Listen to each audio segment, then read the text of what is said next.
महाभारत का वह योद्धा जिसके पास गांडीव धनुष था, जिसके साथ ही स्वयं भगवान श्री कृष्ण थे, क्या उस अर्जुन को भी कोई हरा सकता था?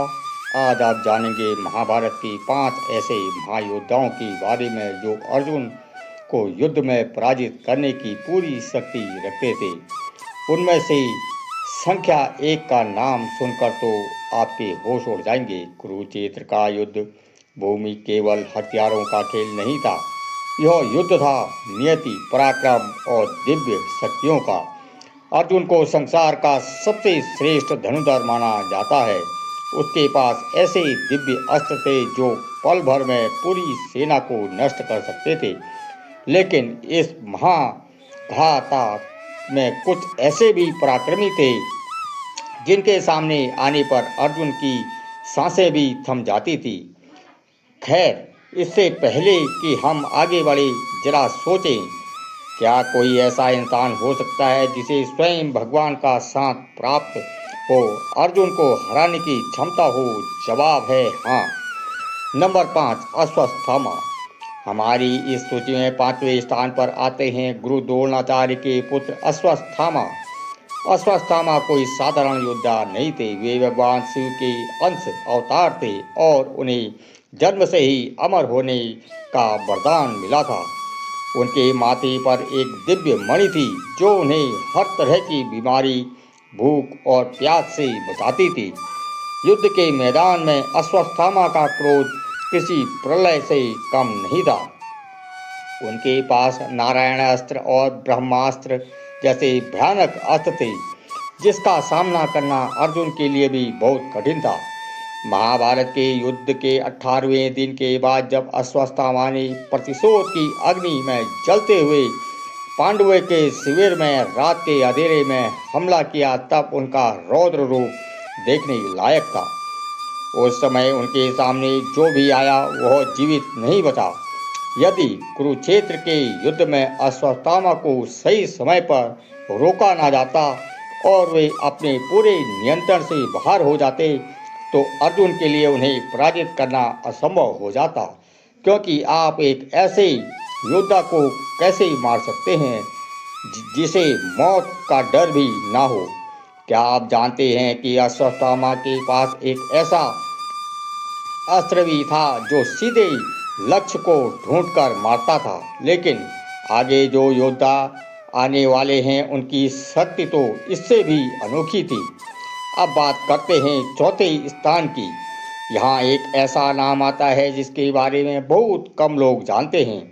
यह थे प्राग ज्योतिषपुर के राजा भंगदत्त। राजा भंगदत्त देवराज इंद्र के घनिष्ठ मित्र थे और उनकी उम्र बहुत अधिक थी। बूढ़े होने के बावजूद उनके पराक्रम में कोई कमी नहीं थी। राजा भंगदत्त के पास 2 सबसे बड़ी शक्तियाँ थीं।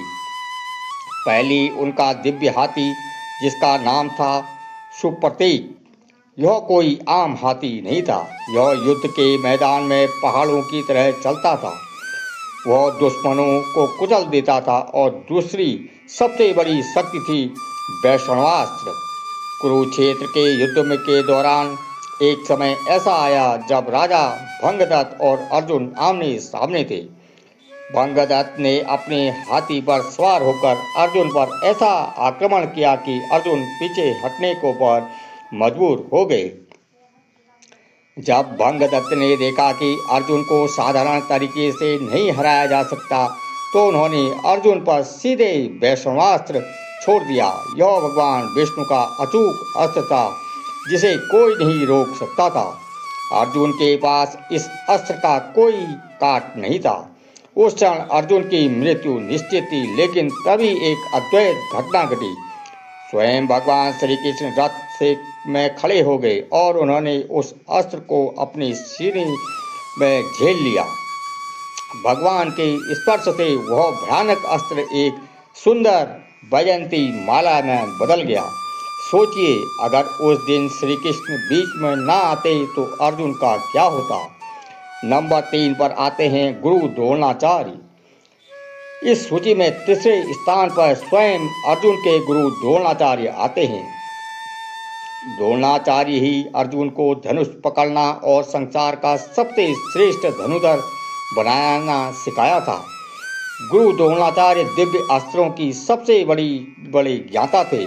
युद्ध के मैदान में जब गुरु द्रोणाचार्य हाथ में धनुष लेकर खड़े होते थे तो उनके सामने देवता भी आने से डरते थे।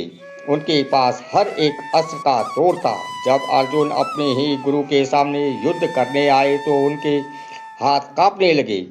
गुरु द्रोणाचार्य की युद्ध कला इतनी श्रेष्ठ थी कि वे अकेले ही पूरी पांडव सेना पर भारी पड़ रहे थे। उन्होंने ऐसा चक्रव्यूह की रचना की जिसे भेदना अर्जुन के अलावा किसी को नहीं आता था। जब तक द्रोणाचार्य के हाथ में धनुष बाण था तब तक अर्जुन या दुनिया का कोई भी योद्धा उन्हें छू तक नहीं सकता था। उन्हें हराने के लिए पांडवों को एक मानसिक खेल खेलना पड़ा। जब तक युधिष्ठिर ने अश्वत्थामा नाम का हाथी की मृत्यु का आधा सच नहीं बोला तब तक गुरु को पराजित करना असंभव था। जैसे ही उन्होंने शोक में अपने अस्त्र त्यागे तभी उनका वध संभव हो पाया। यानी सीधे युद्ध में अर्जुन उन्हें कभी नहीं हरा सकते थे। गुरु को तो छल से हराया गया, लेकिन आगे जो योद्धा आने वाला है उसे हराने के लिए तो स्वयं भगवान को अपनी प्रतिज्ञा दांव पर लगानी पड़ी थी। दूसरे स्थान पर आते हैं गंगा पुत्र भीष्म पितामह। भीष्म पितामह महाभारत के सबसे आदरणीय और शक्तिशाली योद्धाओं में से एक थे।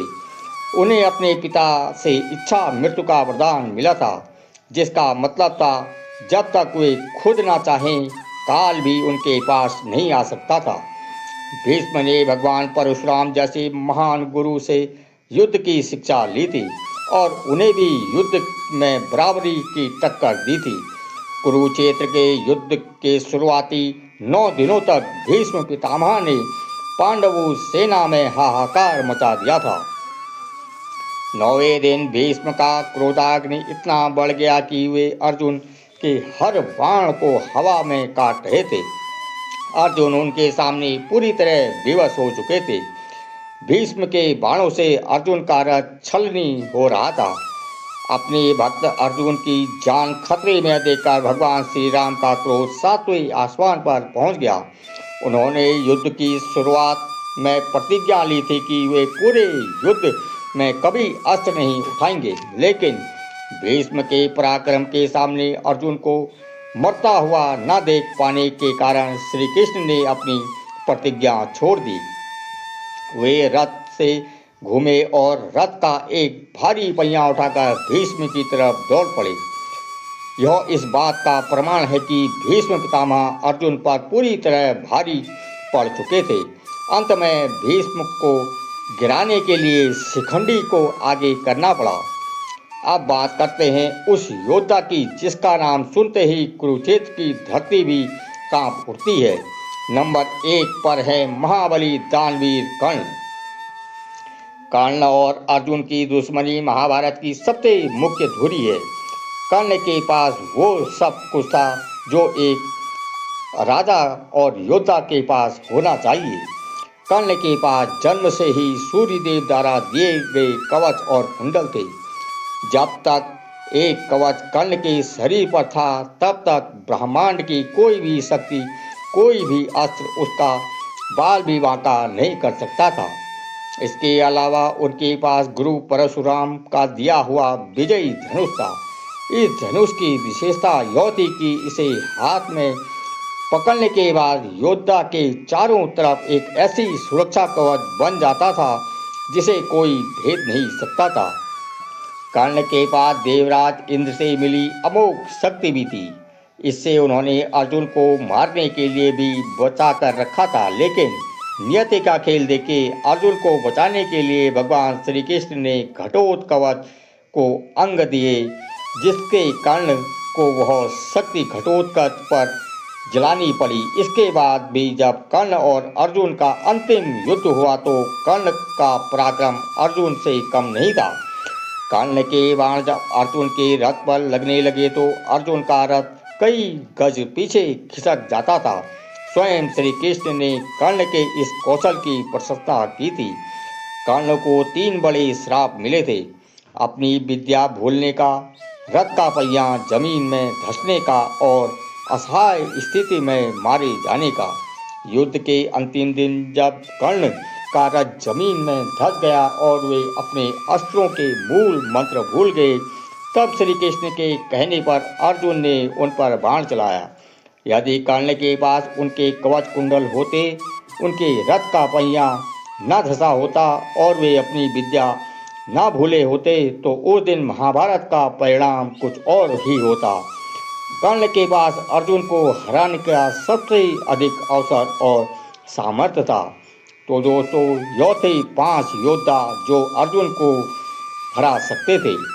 तो दोस्तों, और आज की वीडियो आपको कैसी लगी हमें कमेंट बॉक्स में ज़रूर बताइए। अगर वीडियो पसंद आई है तो इसे लाइक करें, चैनल को सब्सक्राइब करें और बेल आइकन दबाना ना भूलें, ताकि आने वाले वीडियो का नोटिफिकेशन सबसे पहले आप तक पहुंचता रहे। आपने वीडियो देखने के लिए इतना समय दिया, आपका बहुत बहुत धन्यवाद। जय सिया राम, हर हर महादेव।